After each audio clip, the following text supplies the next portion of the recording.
Here's the part they can't handle. You don't even have to fight them anymore. You just have to exist, and their whole story starts falling apart. My dear chosen ones, step in. Don't tiptoe. Don't apologize. Walk in like you already know what they're trying to do, because you do. Wipe your boots on the expectations they stacked like sandbags around your potential, and take your seat like it's reserved. The room changes when you arrive, doesn't it? Not because you're loud, not because you're looking for attention, but because your presence carries the one thing they can't negotiate with: awareness. And awareness is a spotlight that doesn't ask permission. Now listen closely, chosen ones. They gathered, not to celebrate you, not to understand you. They gathered to discuss the you problem, like you're a loose bolt in their machine, like you're the reason their little performance keeps stuttering. And the funniest part? They couldn't even agree on what to call you. One said you're too intense, another said you're too quiet. One called you paranoid, another called you cold. One tried to diagnose you, another tried to laugh you off. But when people can't agree on the label, it's because the truth is too obvious to admit. You're not the problem. You're the exposure. Let me say it in a way that hits them where they hide. When a room full of liars calls one person confusing, what they really mean is, we can't control the narrative anymore. Because you see what they do between the words. You catch the pause that doesn't match the story. You notice the smile that arrives a second too late. You hear the compliment that has teeth in it.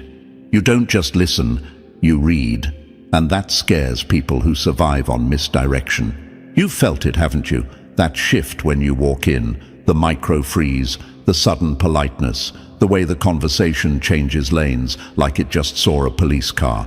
That's not respect, chosen ones. That's not intimidation, that's recognition. That's the moment they remember you're not easy.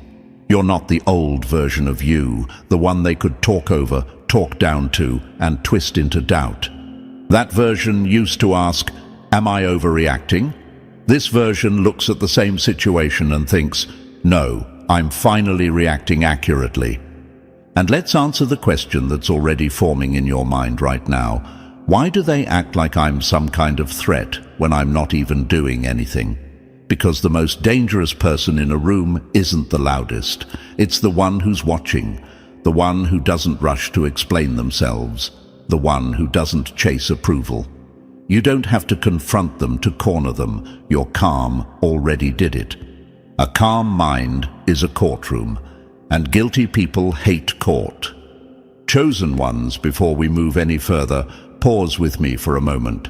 If these words are hitting where they're supposed to hit, if you feel that quiet certainty settling in your chest, then support this message. Hit the like button, not for the algorithm, but to signal that clarity still matters. Subscribe to this channel so we can keep putting real effort into bringing you content that's sharp, energizing, and life-shifting. Every like, every subscription tells us to keep going, to keep cutting through noise and delivering truth with force. You're not just watching, you're backing a movement of awareness. Chosen ones, you didn't wake up yesterday with this. This is trained. Remember when you were younger and you'd say, something's off, and they'd roll their eyes? Remember how you'd feel the tension before anyone spoke? How you'd sense the mood like weather in your bones? And then, days later, it would all unfold exactly how you felt it would. That wasn't luck.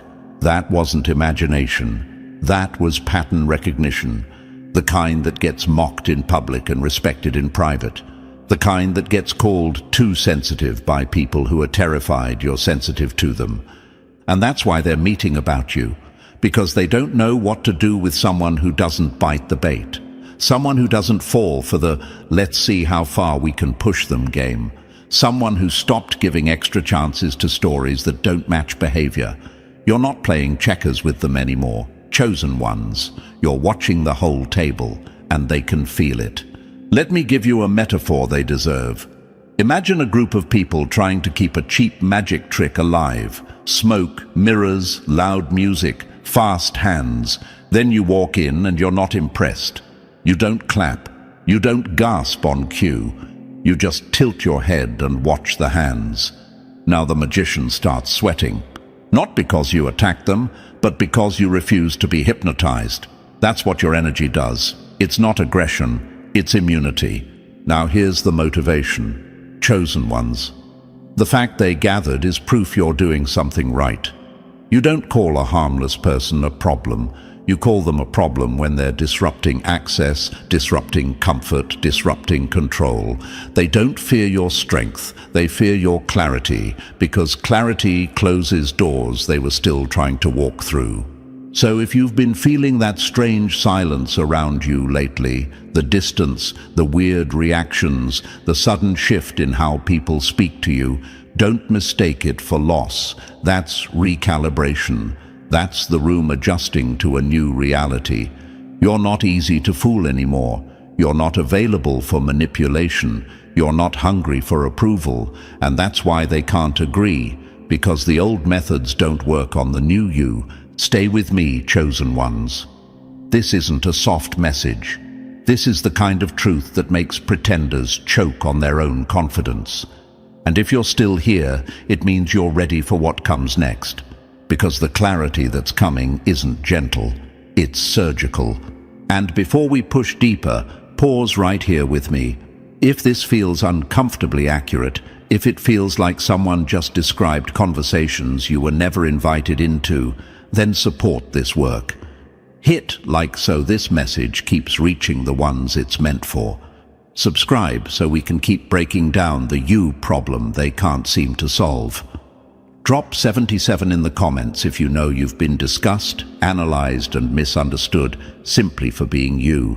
Your support keeps this energy moving. And now, let's go step by step, because if you're truly one of the chosen ones, what comes next will feel painfully familiar.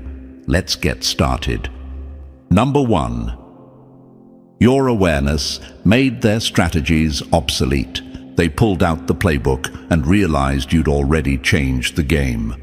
Nothing rattles a strategist faster than realizing the person they underestimated has already moved 3 steps ahead. My dear chosen ones, let's say it plainly, without soft edges, they didn't start watching you because they admire you. They started watching you because their usual tactics stopped working. Somewhere along the line, a quiet meeting happened. No invitation for you, of course. Just a group of familiar faces leaning in, whispering, replaying moments, asking the same question in different ways. What do we do about you? And that's where it hit them. You weren't following the script anymore. You weren't reacting on cue. You weren't confused when you were supposed to be. Their playbook only works on predictable people, and you stopped being predictable the moment you trusted your own perception. Here's what they won't say out loud. Chosen ones. They're taking notes because your mind outran their entire strategy. Every pause you take, every moment you don't explain yourself, every time you walk away without drama, someone is filing that away like evidence, not out of curiosity, out of fear. The kind of fear that tightens the jaw and speeds up the heartbeat. The kind that makes people reread old conversations and wonder where they lost control. You didn't overpower them, you outgrew them, and that's worse. You may have wondered, why do they suddenly seem so interested in what I'm doing? Why do I feel watched without being followed? Because people who rely on manipulation panic when they meet someone who can't be steered. You don't bite the bait anymore. You don't rush to defend yourself. You don't get emotional on demand. While they're setting traps, you're already noticing the pattern. And patterns, chosen ones, are the enemy of deception. They call it overthinking because it's the only word they have for someone who sees the full picture. They slap labels on you like they're trying to pin you down to something smaller, too intense, too quiet, too observant. Translation. You're noticing things we hoped you wouldn't. They wanted you doubting yourself, stuck replaying their version of events. Instead, you evolved. Every time they thought they had you boxed in, you shifted. Every time they assumed you'd react, you stayed still. Stillness, in your case, isn't weakness, it's surveillance. Let me put it this way. Imagine someone trying to win a card game by cheating, only to realize you're counting every move without ever touching the deck. You don't accuse, you don't expose, you just stop playing the game. That's when the cheater starts sweating. That's when they start studying you, trying to figure out how you're seeing through them without asking a single question. Your awareness doesn't announce itself. It observes, and observation dismantles performance. Chosen ones, this is why your presence makes certain people uneasy. You don't need to confront lies for them to collapse. You don't need to raise your voice for the room to feel different. You notice the micro shifts, the forced laugh, the delayed response, the story that changes depending on who's listening. While others hear words, you register intention. While others get distracted by charm, you track consistency. You're not ahead of them in the same race. You're running a different one entirely. Here's a metaphor they deserve. Watching them analyze you is like watching someone try to understand the ocean by poking a puddle with a stick. They focus on surface behavior, routines, reactions. You read systems, you read motives, you read what happens after the mask slips. They think if they study you long enough, they can predict you. What they don't realize is that every time they observe you, you're quietly mapping them. Not for revenge, not for control, simply because your mind naturally connects dots. And once dots connect, you can't unsee the picture. You might ask, if they're so unsettled by me, why don't they just leave me alone? Because your existence challenges the foundation they built their identity on. People who survive on appearances hate being around someone who notices substance. People who manipulate narratives hate someone who remembers patterns. You don't just make them uncomfortable, you make their shortcuts visible, and that's intolerable for anyone who's been cutting corners their whole life. Here's the part meant to fuel you, chosen ones. The fact that they're studying you is confirmation. You don't monitor what's harmless, you monitor what's disruptive. You don't analyze what's weak. You analyze what you can't control. Their obsession is not your burden, it's your proof. You didn't set out to be a problem. You became one by refusing to stay small, confused, or compliant. So let them take notes. Let them whisper. Let them compare theories and fail to agree. They're studying fragments while you're living the whole design. You don't owe explanations. You don't owe reassurance. You don't owe access. Your existence already answered every question they keep asking in closed rooms. They're trying to understand the blueprint, but you're the one who built it. And that's why they'll always be one step behind, watching you walk forward without looking back. Number 2. You didn't break the system. You revealed how fragile it always was. They blamed the glitch, not realizing the system was already falling apart. You weren't the malfunction they feared. You were the error message telling the truth about their setup. My dear chosen ones, here's the part they still can't swallow. They didn't call you a glitch because you were broken. They called you a glitch because their fake world starts crashing every time you walk in. They built their lives like a cheap movie set, painted backdrops, scripted emotions, rehearsed reactions, and it worked just fine as long as everyone played their role. Smile here, nod there, don't ask questions, don't look too closely. And then you showed up like an unscheduled scene the cameras weren't ready for. You didn't read the lines, you didn't follow the cues, you didn't pretend the cardboard walls were solid. And suddenly, the illusion started shaking. They say you're the error, chosen ones, but watch closely who actually malfunctions. Conversations get awkward, lies lose their rhythm, people forget which version of the story they told you last. That's not because you attacked anything, it's because your presence interrupts performance. You don't even have to speak.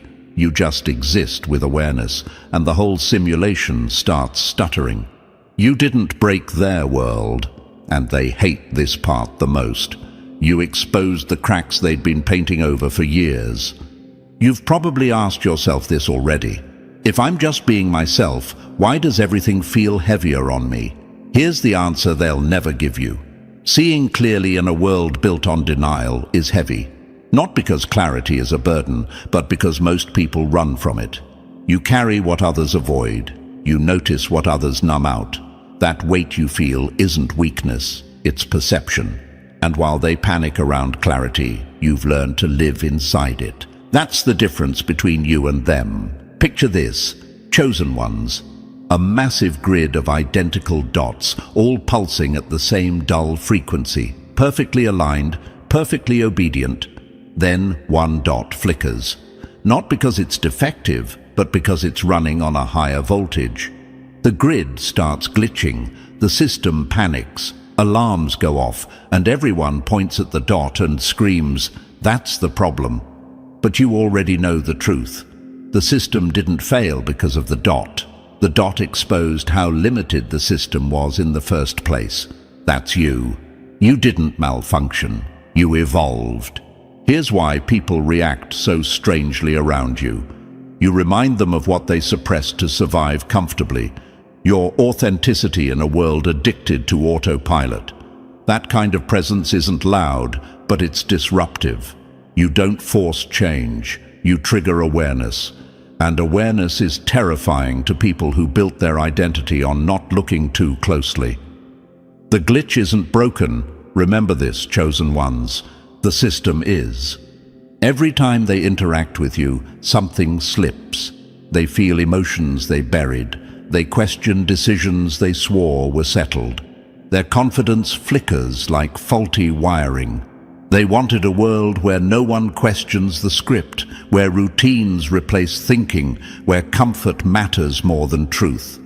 Then you show up, calm, observant, unfiltered, and suddenly their world feels artificial even to them. That's why they can't agree on what you are. Too deep, too distant, too intense, too quiet. They're throwing labels because none of them explain the real issue. You can't be programmed. Another image for you, chosen ones. Imagine a haunted house where everyone has convinced themselves nothing's wrong. The noises are ignored. The shadows are explained away. Then a mirror appears, not creating anything new, just reflecting what's already there. Panic erupts, accusations fly. That mirror is you. You don't create discomfort, you reveal it. You don't amplify fear, you expose what's been lurking behind the walls the whole time.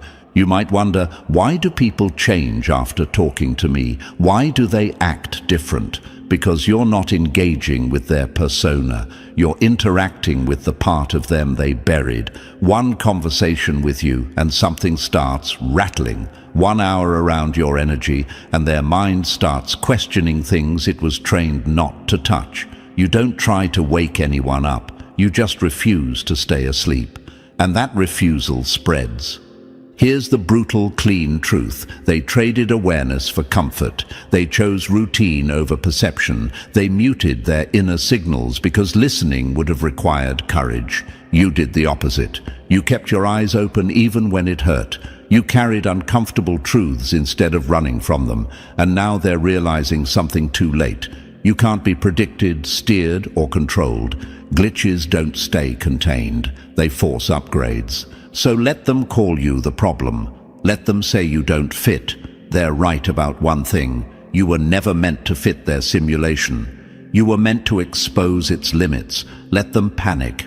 Let them glitch. Let them argue in closed rooms about the you problem. You already outgrew the version of reality they're desperately trying to hold together. Number 3. Seeing too clearly in a world that survives on denial. You see the cracks they built their lives around. They don't fear your honesty. They fear the moment they realize you noticed everything they were trying to ignore. Chosen ones, let's get something straight before we go any further. The distance you feel around you isn't accidental, and it isn't because you're too much. It's because you see too clearly. The truth doesn't make you lonely. The truth simply exposes who was never really standing beside you in the first place. People love to dress their discomfort up in labels: too intense, too quiet, too deep, too serious, because labels are easier than self-examination. But the real reason they keep their distance is brutal and simple. Being around you forces them into a level of honesty they've spent their entire lives avoiding. You don't interrogate people. You don't corner them with questions. You don't demand confessions. You just exist, and somehow the truth starts leaking out. Around you, stories don't line up. Masks slide. Jokes land wrong. Smiles don't stick. Your presence works like a silent lie detector, and most people are stitched together with half-truths they've mistaken for personality. So of course they avoid you. Of course they talk about you in rooms you're not in. Of course they try to shrink you down to something more manageable, because admitting you're right would mean admitting their entire worldview is built on denial. Here's the part they hate hearing: chosen ones. People don't run from you. They run from what you reveal about them. And that realization can feel heavy when it finally settles in. No one tells you this part when your perception sharpens. The hardest part isn't the clarity itself. It's not the instincts that hit with frightening accuracy. It's not recognizing patterns before anyone else does. The real weight is the loneliness that follows.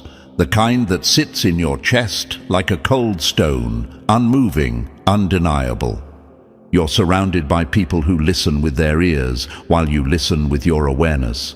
They see faces, you see intention, they react to moments, you track patterns, they focus on what's happening now. You're already seeing where it leads. That gap creates an isolation they can't understand and don't want to bridge. It's not that you think you're better, it's that you're seeing from a vantage point they're not willing to climb to. Imagine this. You're standing on a rooftop, looking out over an entire city.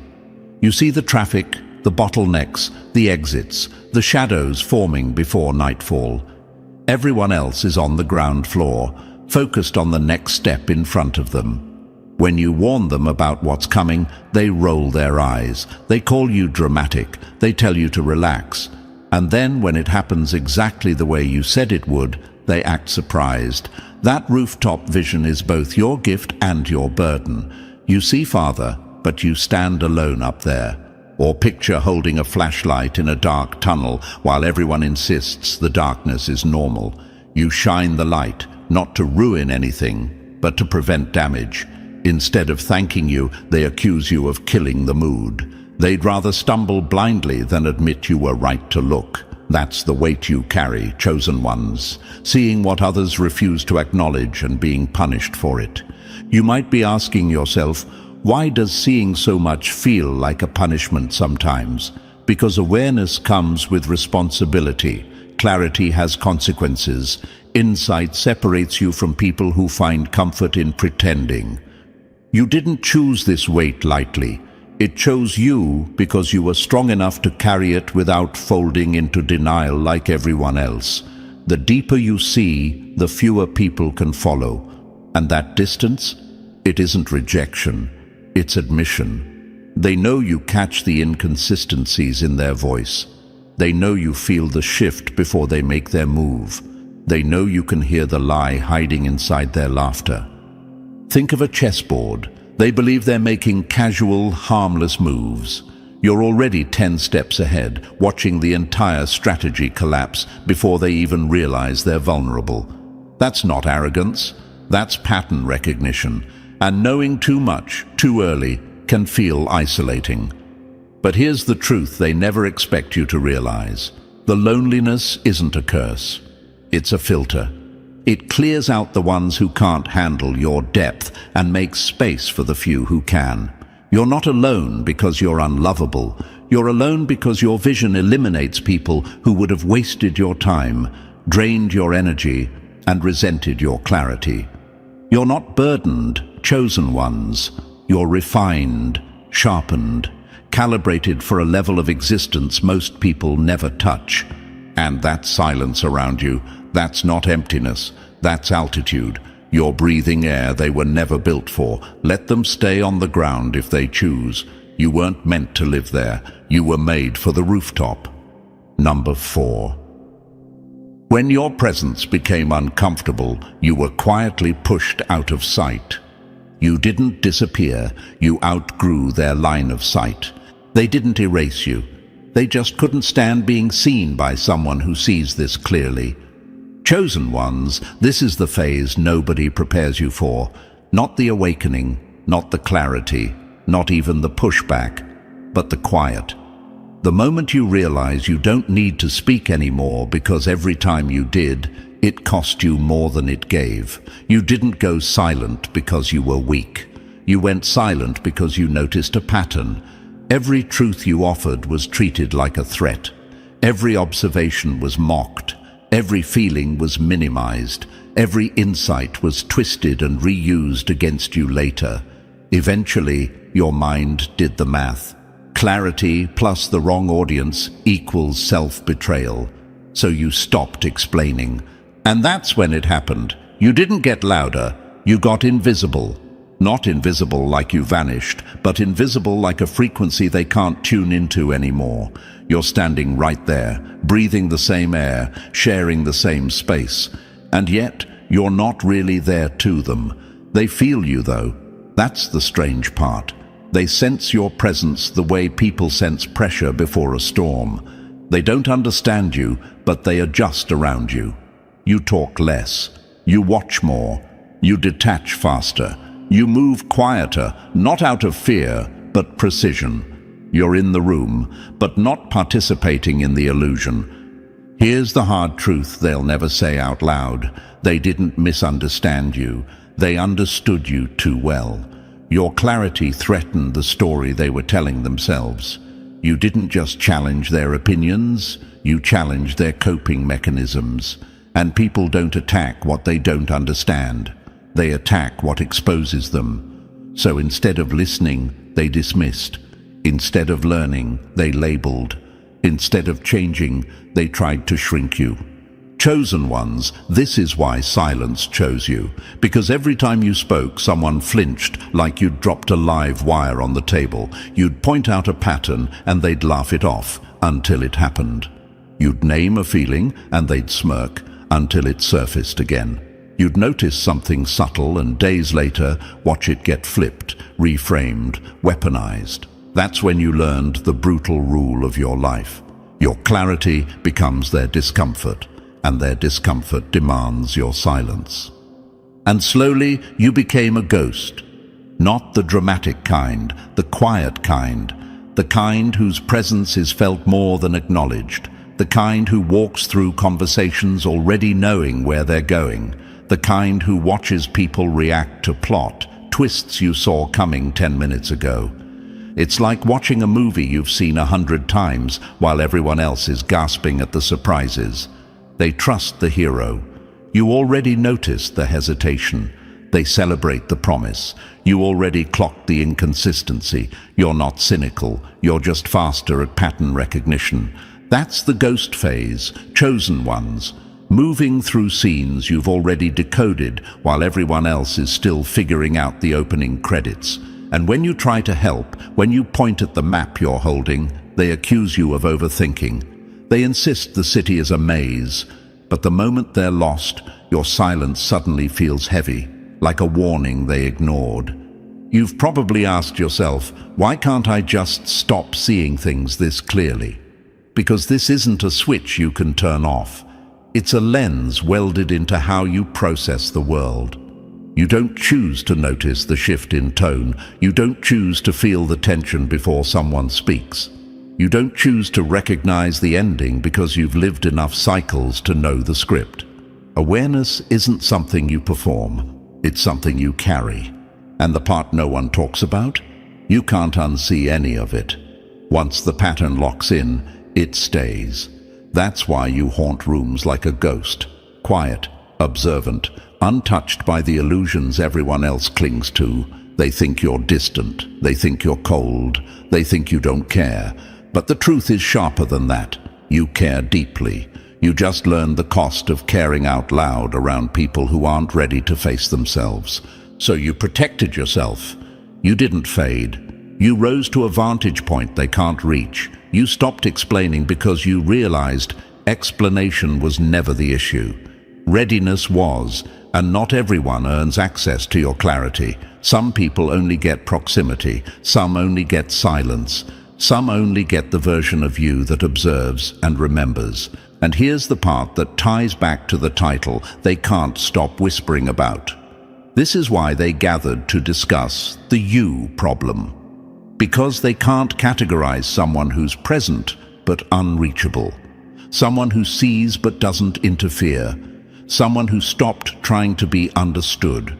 They don't know what to do with a person who isn't loud, isn't reactive, isn't defensive, and isn't blind.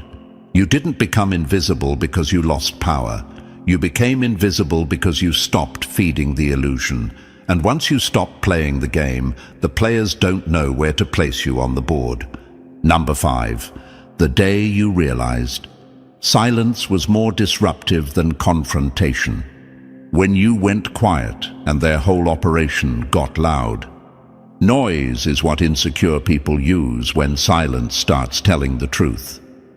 Chosen ones, let's clear this up properly. They didn't call you quiet because you lacked something. They called you quiet because your silence was dismantling everything they relied on. You used to speak, remember? You used to explain yourself, soften your words, dilute your truth so it would go down easier. You tried shrinking your awareness to fit their cramped version of reality. You pretended not to notice the cracks in their voices, the contradictions stitched into their smiles, the tension that leaked out whenever honesty got too close. Not because you were blind, but because you were tired. Tired of the reactions. Tired of being punished for seeing clearly. Every time you played along, something inside you suffocated.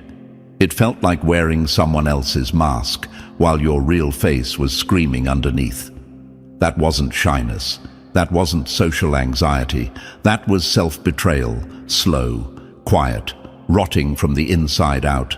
And the longer you stayed polite, the more disconnected you felt from yourself. They mistook your tolerance for weakness. They mistook your restraint for confusion. And for a while, you let them, because peace felt easier than constant resistance. But then something shifted. You stopped pretending the elephant wasn't in the room. You stopped nodding along to stories that didn't line up. You stopped cushioning the truth to protect fragile egos. You stopped doing emotional labor for people who never planned to change. And the moment you chose your truth over their comfort, panic set in. Suddenly there were labels, too deep, too intense, too much.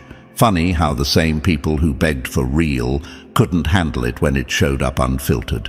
Here's the part they never see coming, chosen ones. Isolation isn't exile, it's elevation. They thought your silence meant you were losing. They assumed being alone meant you were broken, pushed aside, irrelevant. What they didn't realize was that solitude was the first time you could breathe without editing yourself. Silence wasn't emptiness, it was clarity. It was the moment your own thoughts finally stopped competing with their noise. It was when you could hear your instincts without interference. Picture this.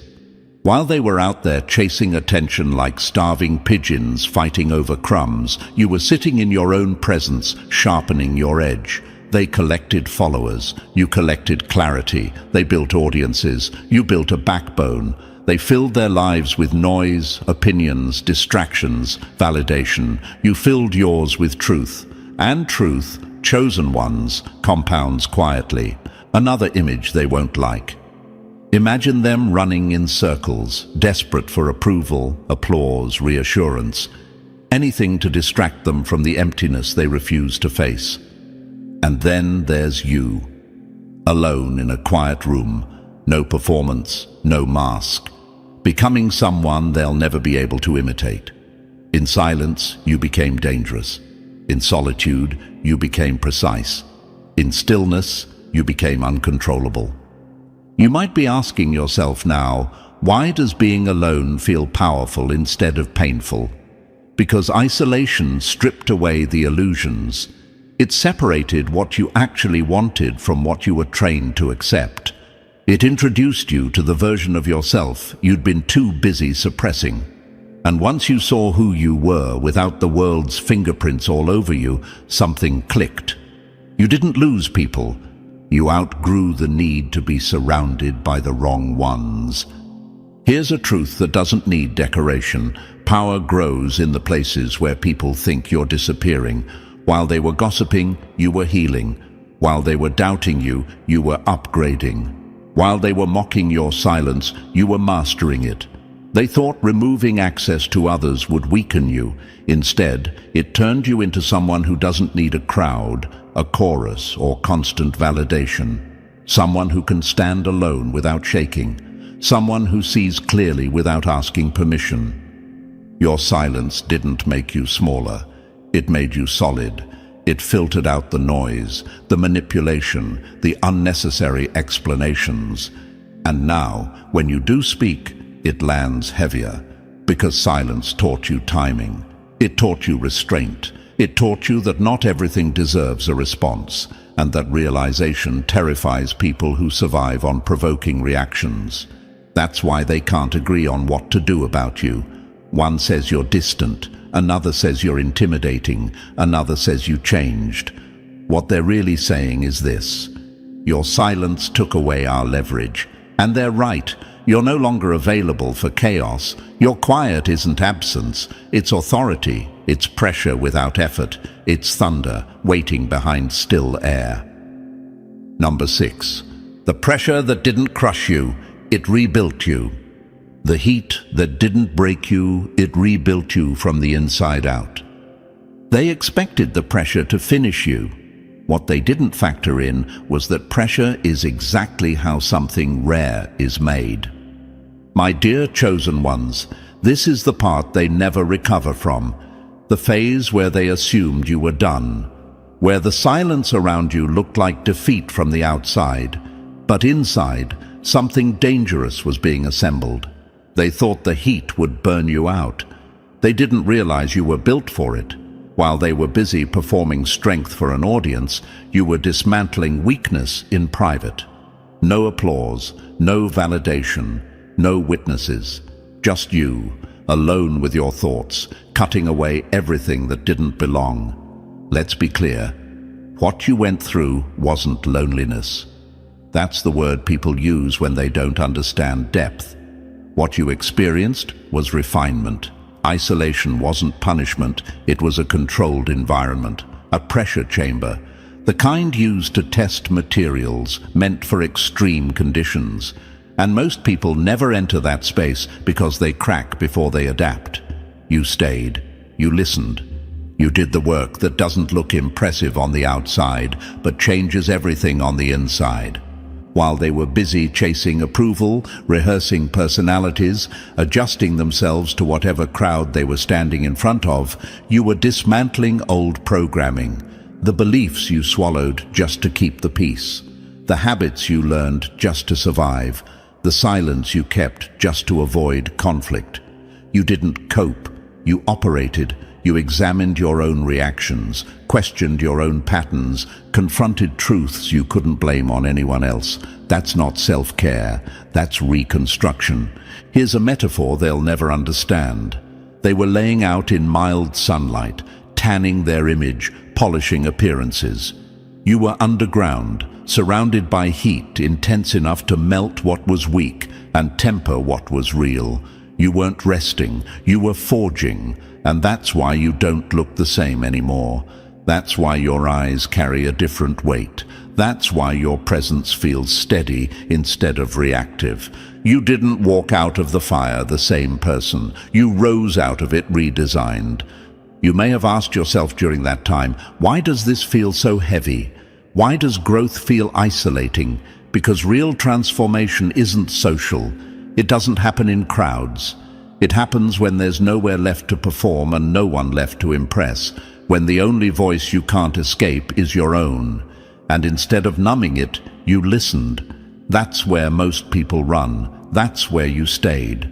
Here's the truth they won't say out loud. You weren't abandoned. You were being upgraded away from noise, away from influence, away from people who benefited from you staying unsure. You didn't lose people because you weren't enough.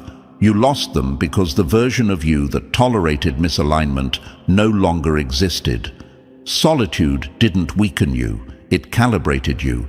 It stripped away dependency on approval and replaced it with something far more dangerous: internal authority. That's why you feel steady now, chosen ones. Not excited, not anxious, steady.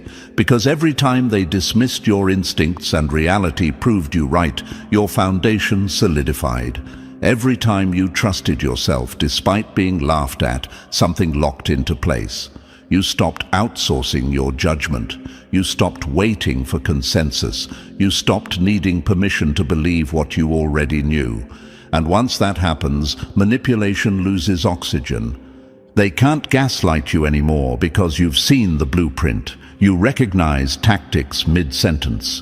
You hear deflection in real time. You feel inconsistency before the explanation arrives. You don't argue. You observe. You don't chase clarity from others. You already have it. That's what makes you untouchable. Not aggression, not dominance, precision. And this is where it circles back to the title. This is why they gathered to discuss the you problem. Because they're dealing with someone who went through heat and came out structured, calm, and difficult to influence. They can't agree on what changed because they don't understand internal work. They only recognize surface shifts. But the real change happened where they never looked, inside the silence they were too afraid to sit with. You didn't survive the fire, chosen ones. Survival implies damage control. You became the fire. Controlled, focused, self-sustaining. And now, anyone who tries to handle you with old methods gets burned by their own assumptions. Let them talk. Let them speculate. Let them wonder how the version they used to know disappeared.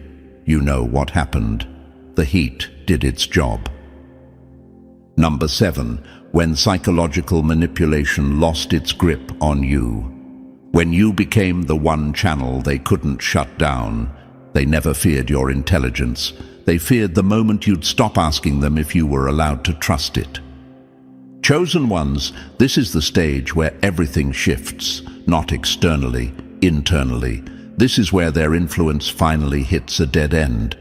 Because the most dangerous thing you ever did wasn't speaking up, pushing back, or proving them wrong. It was this: you stopped outsourcing your certainty. You stopped asking the room how to feel. You stopped polling broken systems for permission to think clearly. Your mind became the one source they couldn't censor, rewrite, or drown out, and that terrified them. Understand this clearly. They don't fear your vision itself. Plenty of people see things. Plenty of people sense when something's off. What they fear is that you finally believe what you see, that you don't let them talk you out of your own perception anymore, that you don't need consensus to validate your reality. The moment you stopped doubting yourself was the moment their control expired. That's when the labeling started to get louder, didn't it? They laughed and called you psychic like it was a joke. Said intuitive with that sideways look, like they were trying to shrink your awareness into something cute and harmless. Gifted, but said in a tone that really meant uncomfortable. They tried to put your clarity into the same box as vague slogans and feel-good nonsense because that's the only way they could tolerate it. Let them choke on their labels. Labels are what people use when they can't disprove you, but still want to dismiss you.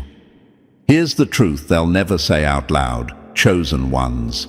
People mock what threatens their illusion of control. Imagine a group walking through a funhouse full of warped mirrors, laughing, taking pictures, swearing this distortion is reality. Then you walk in and calmly say, "None of this is straight. You're not panicking. You're not dramatic. You're just accurate." Suddenly you're the problem. Suddenly you're negative, too serious, reading into things. Not because you're wrong, but because if you're right, their entire environment collapses. Or picture this. They've been listening to static their whole lives and calling it music. It's loud. It's familiar. It fills the silence. Then you hear the actual melody underneath it. Clean, structured, real. You don't even have to explain it. You just stop dancing to the noise, and now they're uncomfortable. Now you're weird. Not because you changed, but because you stopped pretending the static was enough. Chosen ones, people minimize what they can't comprehend because it keeps them safe. If they admit your perception is real, they have to admit something far more painful, that they ignored theirs, that they traded awareness for comfort, that they silenced their own instincts years ago because it was easier to fit in than to face reality. And the ego will burn down entire relationships before it ever admits that kind of truth. Let's be clear about something. You're not psychic, you're not mystical, you're not operating on some unreachable wavelength. You're awake, attentive, and brutally honest with yourself. You notice patterns, you track behavior. You remember how things felt the first time instead of letting them rewrite the story later.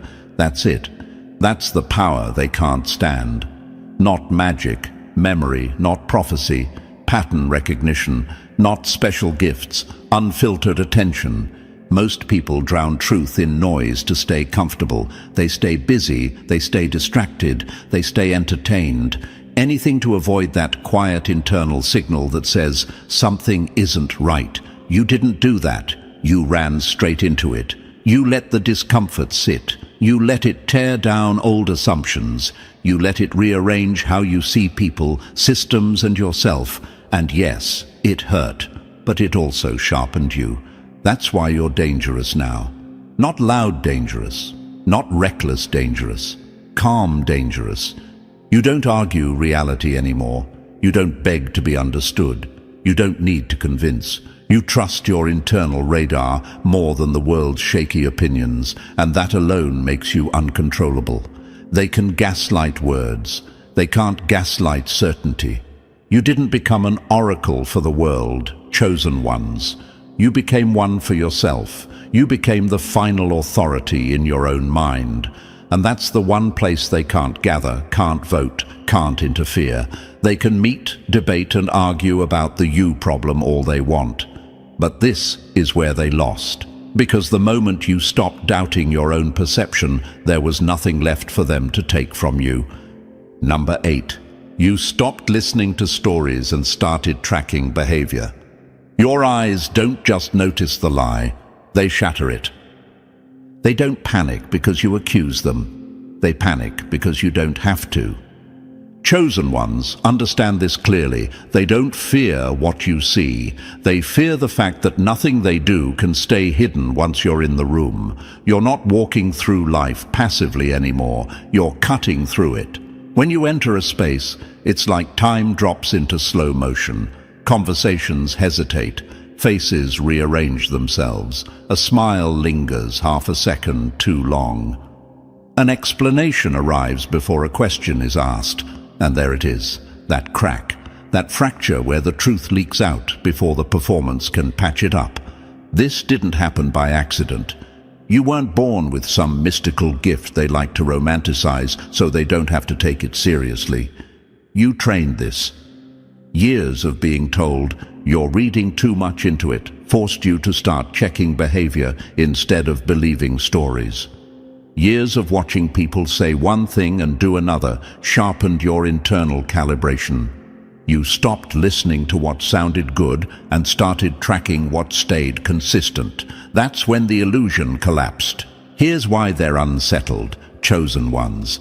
Most people live on the surface of interaction. They hear words and stop there. You don't. You hear tone. You notice timing. You feel the shift when someone's energy contradicts their sentence. You watch the eyes dart when a lie lands. You catch the tightening jaw, the forced laugh, the sudden change of posture. While others are entertained by the movie, you're listening to the director's commentary. And once you hear that, you can't go back to watching the film the same way. They sense this in you immediately. That's why they avoid eye contact. That's why they start talking faster or over-explaining. That's why their confidence wobbles when you're quiet. Silence in your presence feels like interrogation. Not because you're aggressive, but because you're attentive. And attention is dangerous to anyone who relies on slipping things past people unnoticed. You might wonder why it feels so natural now, why this clarity no longer feels heavy but clean, almost automatic. It's because you finally stopped gaslighting yourself.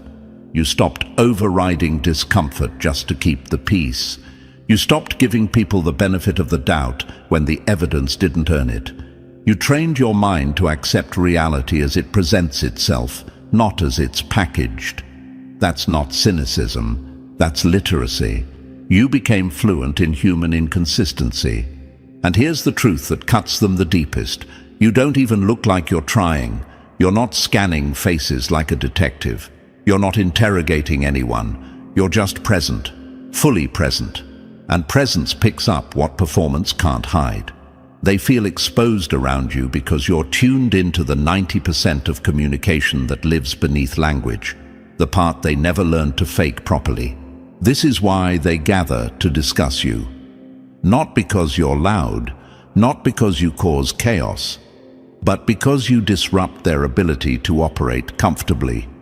A lie only survives when no one is paying attention. And you, chosen ones, pay attention in a way that can't be switched off. They can't distract you with charm. They can't overwhelm you with words. They can't confuse you with complexity. You track patterns, not promises. Let's be clear. You don't see more than everyone else. You just refuse to look away. You refuse to swallow contradictions just because they're convenient. You refuse to pretend the math adds up when it doesn't. That refusal makes you dangerous in rooms built on pretense. It makes you the person they can't relax around, the variable they can't predict. And that's the part meant to fuel you, chosen ones. Their discomfort is confirmation, their panic is feedback. You're not imagining the shift. You're not too much. You're simply not blind anymore. You stopped accepting rehearsed lines and started reading the subtext. You stopped falling for the costume and started recognizing the character underneath. So when they hesitate around you, when conversations feel strained, when people suddenly become guarded, don't shrink. Don't dull yourself down to make them comfortable. You didn't sharpen this vision to look away. Let them fumble. Let them over-explain. Let them contradict themselves. You don't need to call it out. Your clarity already did. They gathered to discuss the you problem, because once you see this clearly, there's no hiding from you anymore, and they know it. Number 9, you understood their intentions long before they made a move. You see the ending while they're still rehearsing the introduction. They're not afraid of being exposed. They're afraid you already closed the case before they even opened their mouth. Chosen ones, this is where the gap between you and them becomes impossible to ignore. They don't fear your intuition the way they pretend to. They fear something much worse. That you already know where their story is going before they finish the first sentence. While they're still setting the stage, adjusting their tone, choosing which version of themselves to present, you've already clocked the outcome. Not because you're guessing, because you've seen this pattern before, just wearing a different face. You notice it every time. That half-second flicker in their eyes before the smile locks in. The tension in the jaw that contradicts the calm words. The enthusiasm that arrives a beat too late. Fear, envy, guilt, hunger for control, whatever it is, it leaks out before they can contain it. Most people hear the sentence. You hear the intention underneath it. And once you hear intention, the rest is just confirmation. This is why they feel exposed around you without knowing why. You don't interrupt, you don't accuse, you don't even react the way they expect. You simply observe. and observation is lethal to performance. While they're busy managing impressions, you're collecting data. While they're shaping a persona to fit the moment, you're mapping out who they are when no one's watching. You remember the inconsistencies they assumed were buried. You connect details they thought were isolated. You don't forget patterns, chosen ones. You archive them. Think about it. Someone says, "I'm fine," but their shoulders tense for a fraction of a second. Most people accept the words and move on. You don't. Or someone promises loyalty while their energy flickers like a light about to burn out. They sound convincing. They look convincing. But something doesn't align. You don't confront it right away. You note it. You watch what follows. And sooner or later, the behavior confirms what you already knew. Here's the truth that separates you from the rest. People are only unpredictable to those who refuse to believe patterns exist. Chaos feels random until you zoom out. You've learned to zoom out. You stopped believing what sounds good and started believing what repeats. You stopped giving endless chances to explanations that never match behavior. You stopped romanticizing potential and started trusting evidence. That shift alone rewired everything. And this is why their usual tricks fall flat with you now. The charm doesn't land, the guilt trips don't hook, the manipulation glitches mid-performance. Their lies collapse before they even fully form because you're no longer reacting, you're anticipating. You're not surprised anymore, you're prepared. That's what terrifies them. Not that you see lies, but that you're no longer emotionally available to be moved by them. Chosen ones, this is also why some people accuse you of being cold or detached. What they're really saying is, you're no longer participating in the illusion. You don't rush to fill silence. You don't over-explain. You don't need dramatic proof to justify what you already sensed. You let people reveal themselves at their own pace, because you know they always do. The truth leaks. It always does. Let's address the question that may be creeping in right now. Am I becoming cynical? No. Cynicism assumes the worst without evidence. What you're doing is pattern recognition. You're not assuming. You're observing, tracking, and concluding based on consistency. That's not bitterness. That's clarity. And clarity feels threatening to people who depend on confusion to stay comfortable. Here's a metaphor they won't like. Imagine watching a movie for the third time while everyone else is seeing it for the first. You're not bored, you're alert. You know where the plot twists are. You know which character isn't what they seem. When others gasp, you're already nodding. Not because you're superior, but because you've seen this story before. Different actors, same script, same ending. That's why they can't rewrite you. That's why they can't control you. You've become the one pattern they can't manipulate because you no longer meet them where they want you emotionally. You meet them where they are behaviorally. And behavior doesn't lie for long. So let them perform. Let them over-explain. Let them swear loyalty while their actions drift. You don't need to call it out. You don't need validation. You already know. And that quiet knowing, that's what ended the conversation about the you problem before it ever reached a conclusion. Because you weren't the problem. You were the variable they couldn't account for. You see the ending, chosen ones. And once you see the ending, the middle loses its power over you. And as we close this out, take a breath and let this land. If you recognized yourself in these words, it's because you've lived it. You've been discussed, analyzed, and misunderstood simply for seeing too clearly. That's not a flaw, it's your edge. If this resonated, support the work by hitting like so this message keeps moving. Subscribe to stay connected to content that sharpens, not softens. Drop 77 in the comments if you know you've been the problem in rooms that feared clarity, and share this with someone who needs to hear it.